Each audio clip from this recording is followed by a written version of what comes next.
तो good morning, सुप्रभात, राम राम सभी को। आज 8 फरवरी की सुबह फिर से 7 बज गए हैं और मनीष सर ये करंट अफेयर क्लास में उमंग क्लासेस पर आपका स्वागत है।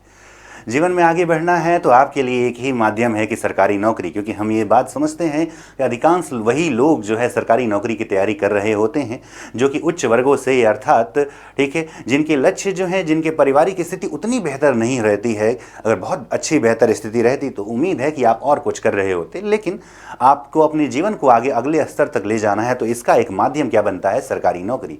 तो अपने लक्ष्य को हासिल करने के लिए सहारा खुद आप ही हैं, हम मार्गदर्शन कर सकते हैं। इसीलिए हमारा टैगलाइन भी होता है कि मेहनत आपकी, मार्गदर्शन हमारा।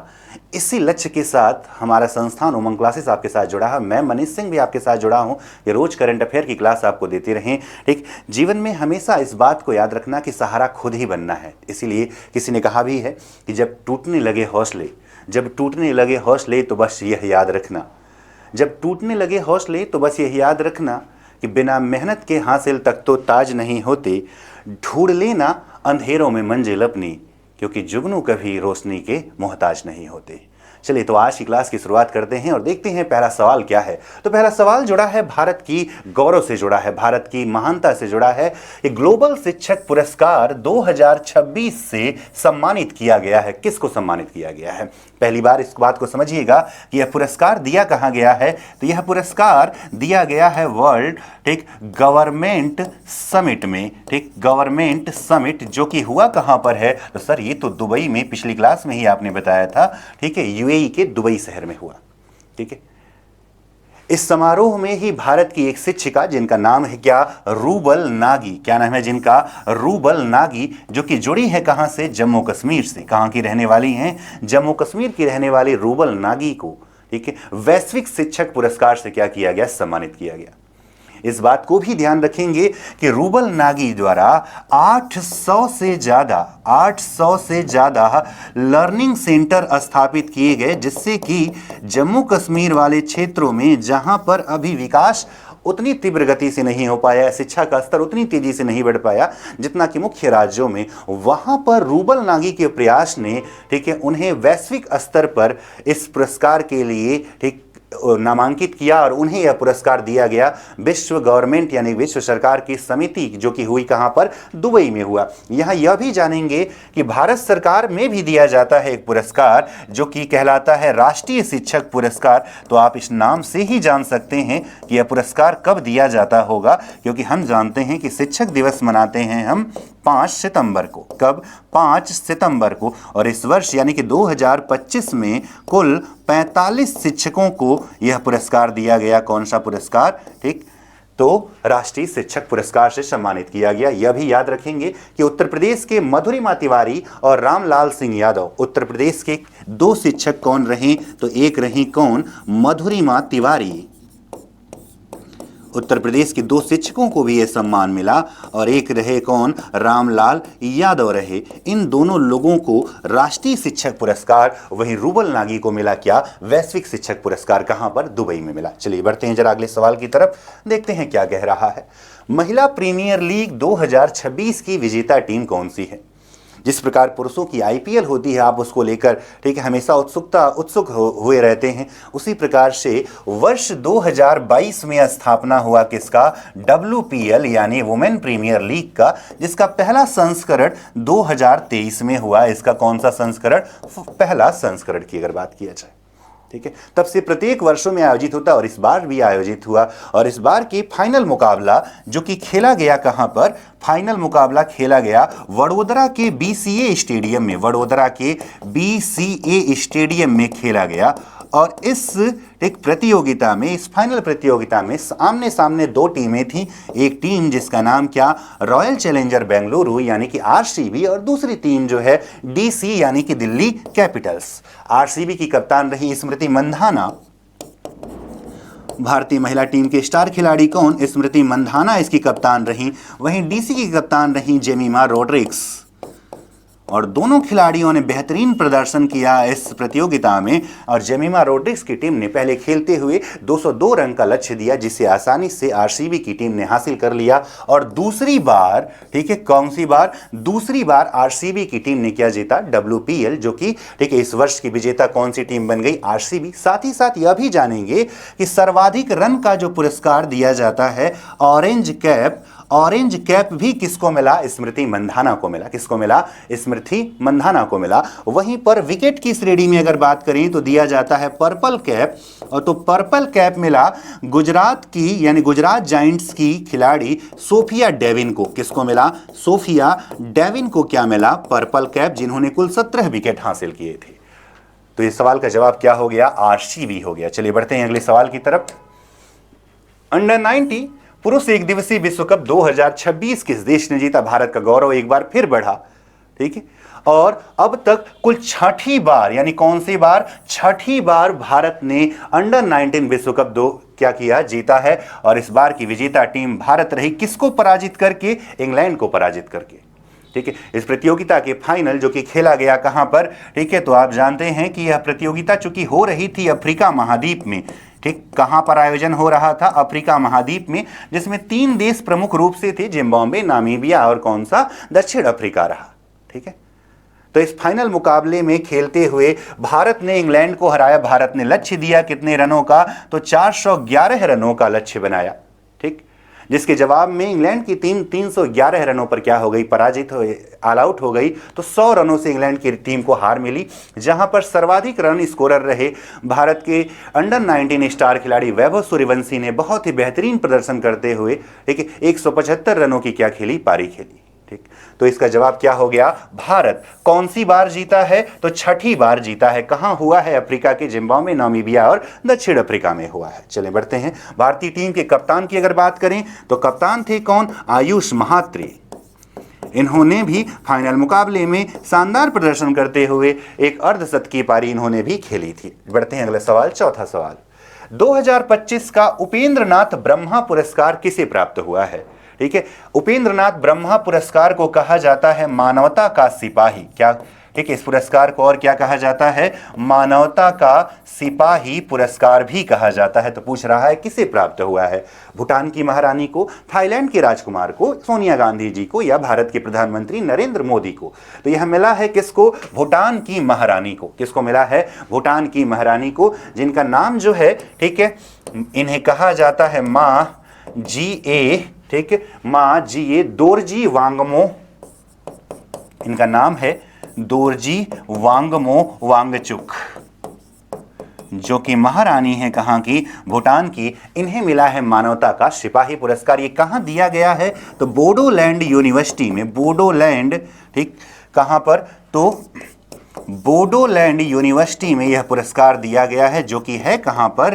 कोकराझार में। कहाँ पर है? कोकराझार में यह यूनिवर्सिटी स्थापित है। याद रखें, ठीक है, असम से जुड़ा हुआ, ठीक है, यह पुरस्कार, ठीक, उपेंद्र नाथ ब्रह्मा पुरस्कार की बात कर रहे हैं, जिसे मानवता का सिपाही कहते हैं, जिसके मिला है इस वर्ष किसको? भूटान को मिला है।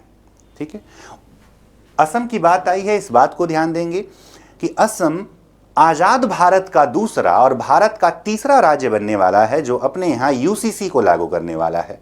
यूजीसी नहीं बोल रहा हूँ, यूसीसी बोल रहा हूँ, याद रखेंगे। यूनिफॉर्म सिविल कोड की बात कर रहे हैं।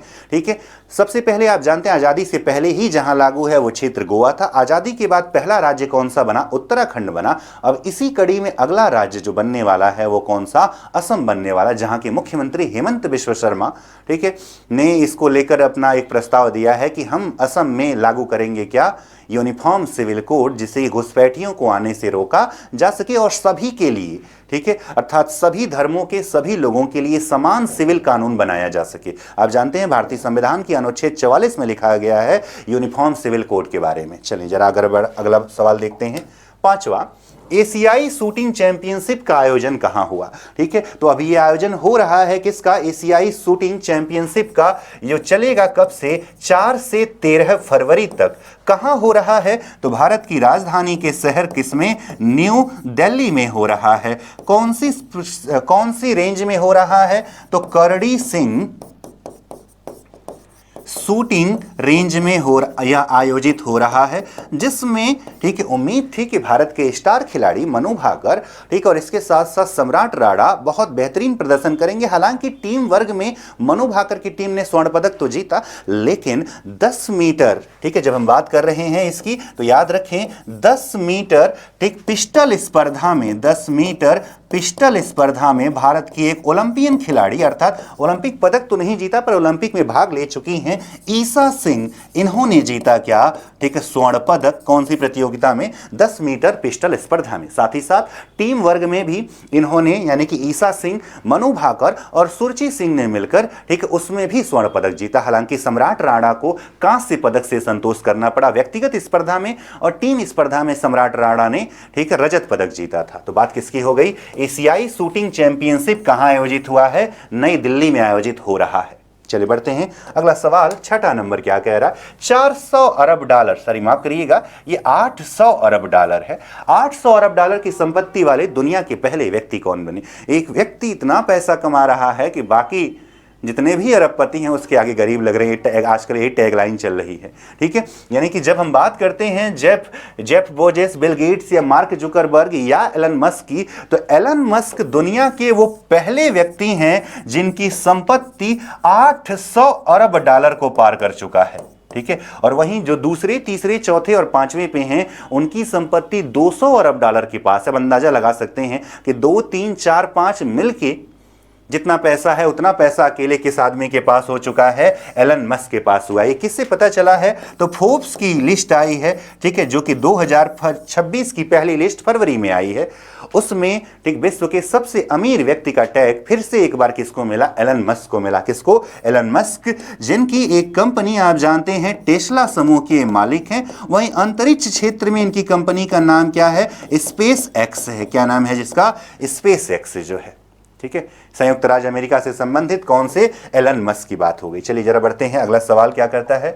7वां नंबर। हाल ही में चर्चा में रहे भारत के पहले स्वदेशी ग्रीन यूरिया प्लांट का संबंध किससे है? ठीक है, तो इस बात को ध्यान देंगे कि स्वदेशी ग्रीन यूरिया प्लांट लगाया जा रहा है आंध्र प्रदेश के हाइड्रोजन हब में बनाया जा रहा है। कहां पर? हाइड्रोजन हब में बनाया जा रहा है, ठीक है। हाइड्रोजन हब की बात आई है तो याद रखें यह भी कि भारत का पहला ग्रीन हाइड्रोजन प्लांट, ठीक है, यह भी आंध्र प्रदेश का ही क्षेत्र है जिसका नाम विशाखापत्तनम, ये पहला है। और वहीं पर जब दूसरा की बात आती है तो यानी कि दूसरा ग्रीन हाइड्रोजन प्लांट जो है ये उत्तर प्रदेश के शहर गोरखपुर के खानिमपुर क्षेत्र में लगा हुआ है। यह उत्तर प्रदेश का पहला और देश का दूसरा ग्रीन हाइड्रोजन प्लांट है। इसी हाइड्रोजन हब में एनटीपीसी एनर्जी ने यानी एनटीपीसी ग्रीन एनर्जी व साथ ही साथ असागो इंडस्ट्री ने, किसने बनाया है इसको? ठीक, तो इसको बनाया है किसने? एनटीपीसी ग्रीन एनर्जी व असागो इंडस्ट्री ने, इन दोनों ने मिलकर ठीक है किसकी शुरुआत की यानी क्या निर्माण किया है? तो भारत का पहला स्वदेशी ग्रीन यूरिया प्लांट, ठीक है। आप जानते हैं कि भारत में 8 प्रकार की मृदाएं पाई जाती हैं। मृदाओं में ठीक सभी मृदाओं में नाइट्रोजन की कमी पाई जाती है, इसीलिए हम उर्वरक के तौर पर यूरिया का प्रयोग ज़्यादा करते हैं। लगभग 45-46% यूरिया में क्या होता है? नाइट्रोजन होता है। उसकी भरपाई के लिए यूरिया का प्रयोग किया जाता है। और यूरिया की अगर जब बात कर रहे हैं तो यह भी जाने भारत में कितने नेशनल फर्टिलाइजर हैं। जब बात करेगा नेशनल फर्टिलाइजर तो 4 हैं। एक उत्तर प्रदेश के गोरखपुर में है, ठीक है, एक आंध्र प्रदेश के रामागुंडम में है, ठीक, एक उड़ीसा के ठीक तलचर में है, ठीक है।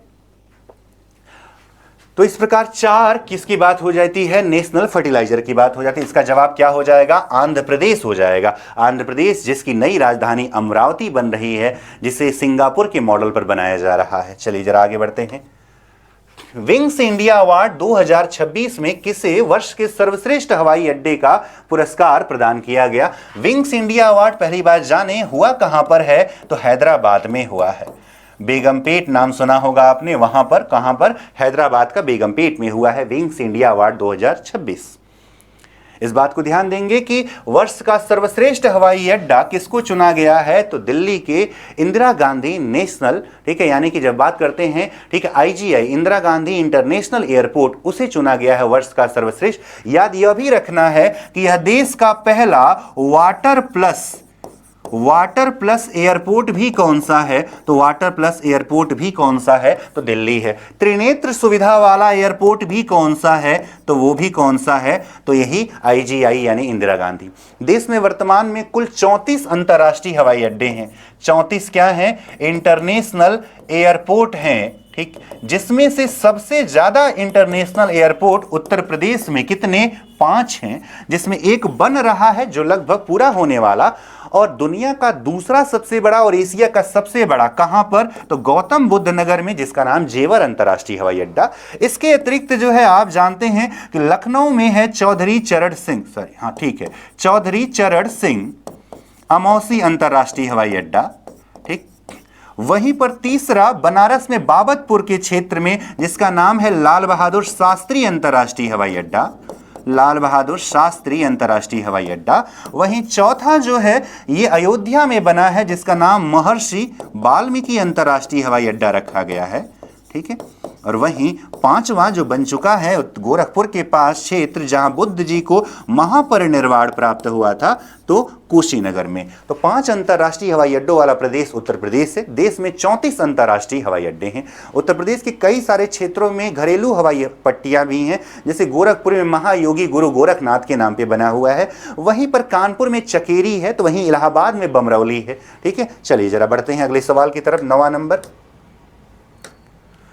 भारत में कौन सा राज्य 16 वर्ष से कम आयु के बालकों के सोशल मीडिया अकाउंट पर प्रतिबंध करने पर विचार। दुनिया में 2 देश, एक देश ऑस्ट्रेलिया और हाल ही में एक और नया देश कौन सा, स्पेन। ये 2 देश ऐसे हुए हैं जिन्होंने 16 वर्ष से कम आयु के जितने भी सोशल मीडिया अकाउंट थे सबको बैन कर दिया, ठीक है।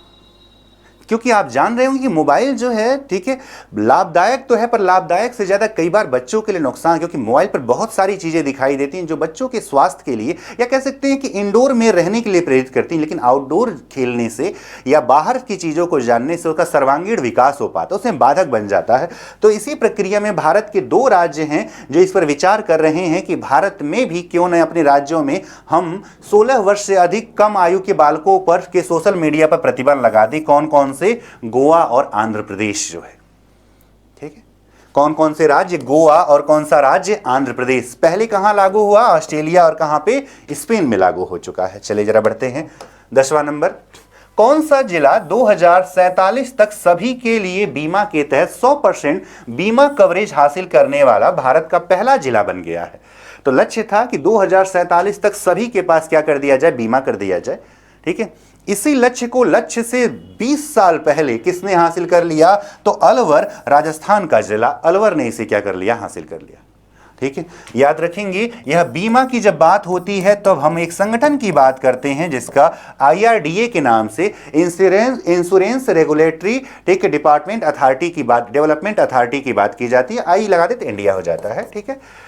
इसकी स्थापना 1999 में हुई थी और वर्तमान में DAI के चीफ यानी कि अध्यक्ष, चेयरमैन कौन है, तो अजय सेठ जी हैं। कौन है, अजय सेठ क्या हैं, इसके चेयरमैन हैं, ठीक है। तो ये आज के सेशन के आपके 10 सवाल रहे जो किससे जुड़े हुए थे, ठीक है। 8 फरवरी यानी पिछले दिन के 7 फरवरी की करंट अफेयर, जो कि 8 फरवरी की सुबह आप देख रहे हो, ठीक। इसी तरह से हमारे साथ बने रहिए और आपकी जो परीक्षाएं आगे होने वाली हैं, चाहे UPSI हो या UPP हो या रेलवे ग्रुप डी में बहुत ज़्यादा करंट का योगदान है, आप देख ही रहे होंगे। 20 क्वेश्चन सिर्फ किससे आते हैं, करंट अफेयर से। ये आपको ALP में भी दिखेगा, ये आपको टेक्नीशियन में भी दिखेगा। परीक्षा कोई भी हो, ठीक, करंट अफेयर्स अपना महत्व बनाए रखता है। तो आप हमारे साथ जुड़े रहिए कम समय में बेहतर करंट्स देने के, क्योंकि यूट्यूब पर बहुत सारे चैनल हैं जो करंट पढ़ा रहे होंगे, लेकिन 1 घंटा 1.5 घंटा समय ले रहे हैं, ठीक है। लेकिन हम आपको 10-15 मिनट में, ठीक, वो जरूरी फैक्ट्स बता देंगे जो आपकी परीक्षा के लिए क्या हो, जरूरी हो। तो आज के लिए बस इतना ही। हमारे चैनल को लाइक करिए, ज़्यादा से ज़्यादा लोगों तक पहुँचाइए, ठीक है। कमेंट भी करिए जिससे पता चले कि आप हमारे साथ जुड़े हुए हैं, ठीक है। आज के लिए बस इतना ही, धन्यवाद।